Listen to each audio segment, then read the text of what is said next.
जैसे कि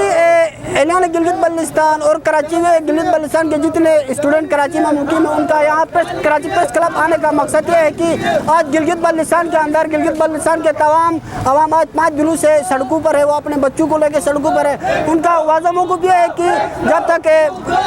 government of Pakistan Islamabad national assembly और अपर हाउस में जब तक गिलगित बल्तिस्तान को नुमाइंदगी नहीं देगी, तब तक वो किसी किस्म की टैक्स देने के लिए तैयार नहीं है। क्योंकि एहलियान गिलगित बल्तिस्तान ये समझते हैं कि ये इंटरनेशनल लॉ के खिलाफ है और अक़वाम मुत्तहिदा के रिजोल्यूशन के खिलाफ है, ये खुद आईन पाकिस्तान के खिलाफ है। इस वजह से कि एहलियान गिलगित बल्तिस्तान का ये वाज़ा मौक़िफ़ है, जब तक नुमाइंदगी नहीं देंगे और दीगर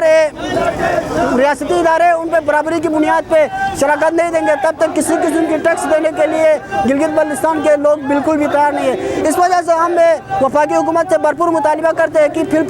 ये गिलगित बल्तिस्तान अडॉप्शन टैक्स 2012 के नाम से जो टैक्स लगा रहा है, ये फिर इनका खात्मा किया जाए।